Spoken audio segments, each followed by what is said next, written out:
Yeah, I mean, I have to imagine that on some level you're beyond taking consolation points at this, but do you find a way to spin this into a positive result? Do you like how do you come out of a game like this?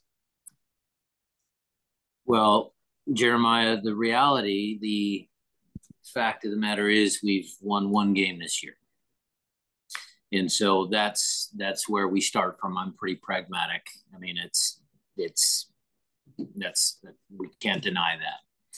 The only the only positive spin on this is that the team found a way to create multiple chances to get themselves back into the game and maybe steal a point.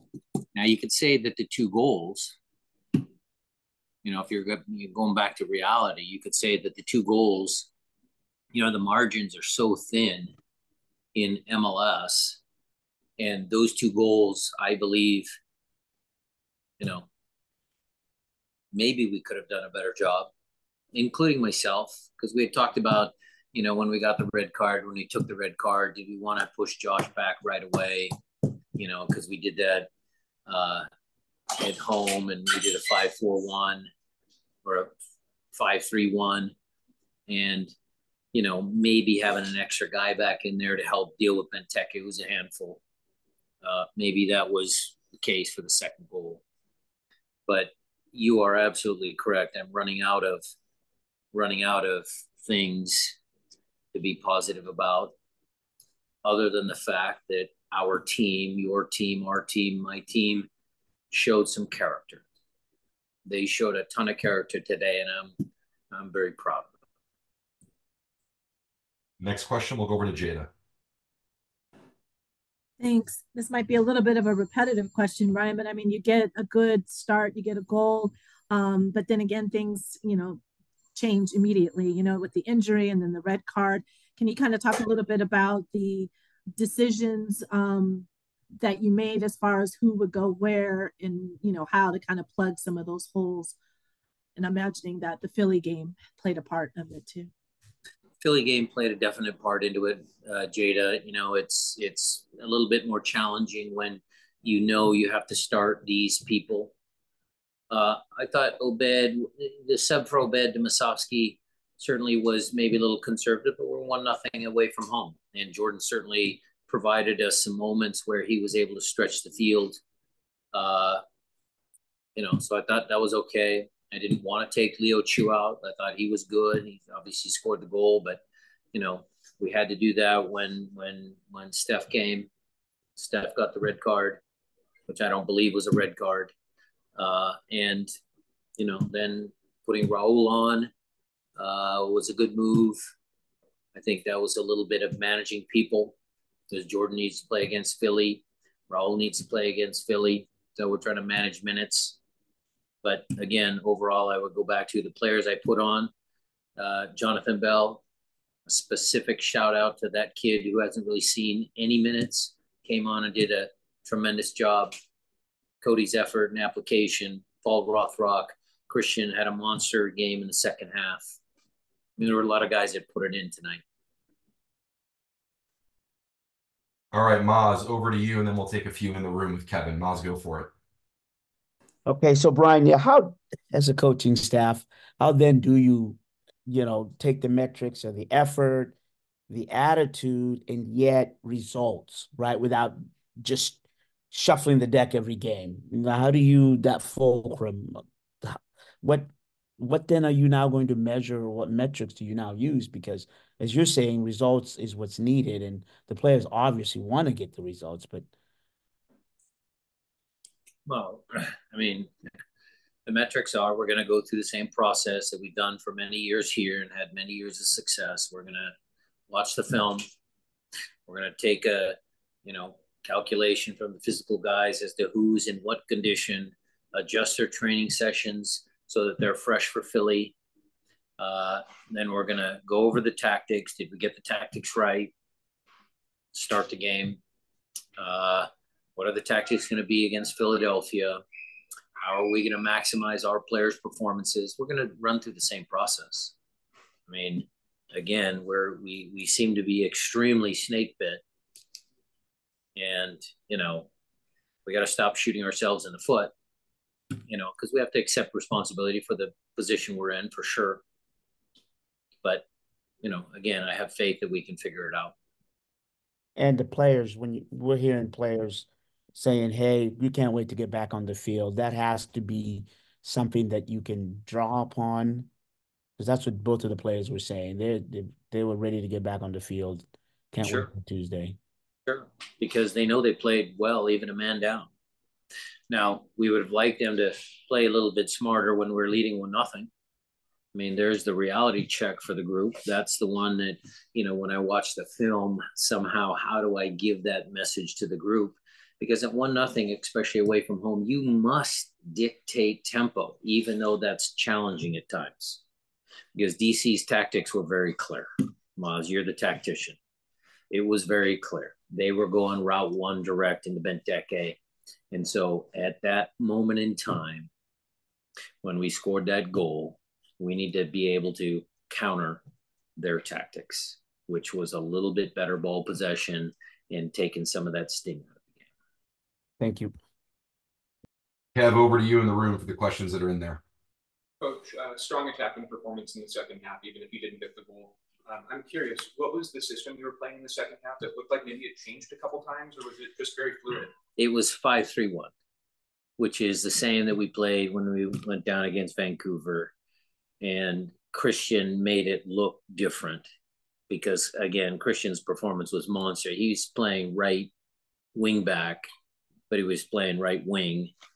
And Josh had covered in there.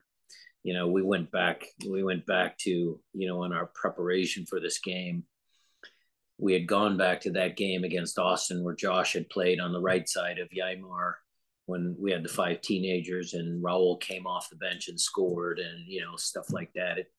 Tonight didn't end that way, but, certainly we were prepared, because not having Nuhu, we were prepared if we needed to close out the game in a back line of 5. That's what we were going to do. You mentioned not having Nuhu. Could you just speak to the status and where yeah, he was? Sure. Look, the kid was late for a team meal in film. He said his Uber got stuck in traffic. And so we've settled that. He was suspended for this match. He'll be available for Philly. Coach, William Castillo from the Portera. What is sacrifice to choose after the red card? And you saw you changed the lines. What do you mean? What sacrifice we take it out that you after the red card? Well, you have to sacrifice someone.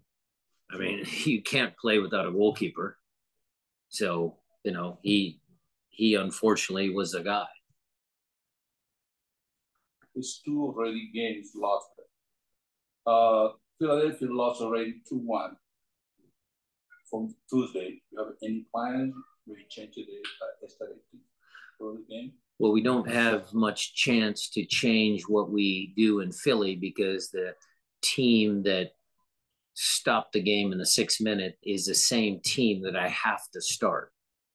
And so we don't have any options.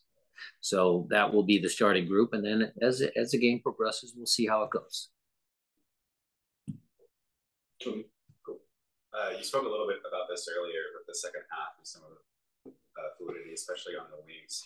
When you start to see that space kind of be given to you a little bit more and your players earning it, is there something that you see as a coach or instructions that you would hope your players have to kind of take advantage of that? Because what we're doing in the second half, specifically, you mentioned Rodon on the wings, seem to be working pretty well and generating a fair number of chances, even a man down. Well, I think that came down to just the endeavor, the mindset, the never quit, the just the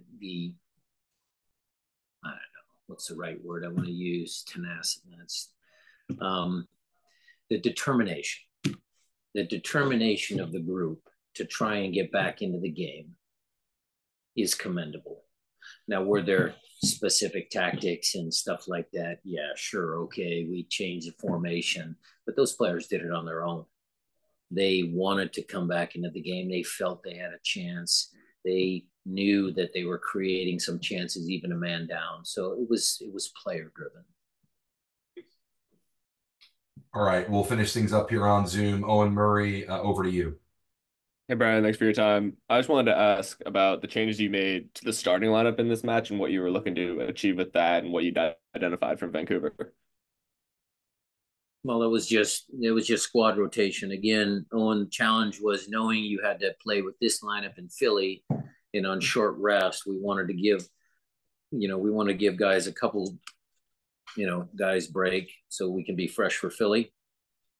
I needed to get Chu a few minutes on the field because he hadn't played in an extended period of time because of his tendonitis. So there were reasons behind that starting group. So we just wanted to manage the 2 games. Thanks. Last couple, Jeremiah, go ahead, please. Yeah.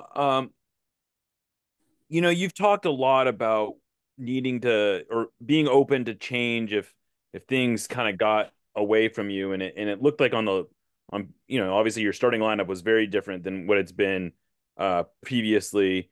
Does that change your mindset in terms of who your starters are at this point? Is that an open book? How would you assess the your mindset when it comes to who your starters are and who's going to be playing minutes for you, given everything that's going on? Great question. That maybe in the press conference, Jeremiah. Yes, there's nobody's position is solidified. Maybe a couple. I mean, look, let's be honest. There's guys that we know are going to play, but there's a lot of competition out there. Again, I would go back to Jonathan Bell. I haven't given him much of a chance, but the kid played well. And, Cody's played well. And Josh versus Obed. And Josh and Obed versus, JP. And, Jordan versus Raul. And Christian versus maybe his brother. I mean, there's going to be competition until we can find the right formation with the right personnel, because you got to talk about formation as well, Jeremiah. If we can't get results, there might be a formation change as well as personnel changes. So nothing's off the table. And I guess, along those same lines, when do you start getting worried about, your position? Not to be too crass about this. About my position as a coach? Yeah. Well, when Adrian calls me into his office and he tells me it's time to go, that's when I'll, I guess the reality will hit me in the face. But the fact of the matter is I have a lot of confidence in my abilities. I have a great staff. I have a team that doesn't quit. If the team quit tonight, then, you could say, yeah, Brian's lost the group. But I didn't see that tonight. All right, last one, we'll go to Jada. Thanks. I just wanted to know, as far as Steph goes, obviously he wasn't going to be in the lineup for the Philly matchup anyway. So does his suspension go for the next game, or because that game was also a continuation from March, or do you know how that goes as far as his suspension? You're talking about Steph Fry. Fry, yes, Steph Fry. I believe, Jada, that the ruling is going to be that because Steph is not involved in that Philadelphia game, that his red card will carry over to the Galaxy game. But I will verify that with the league and Craig and all that, but I believe that to be the case.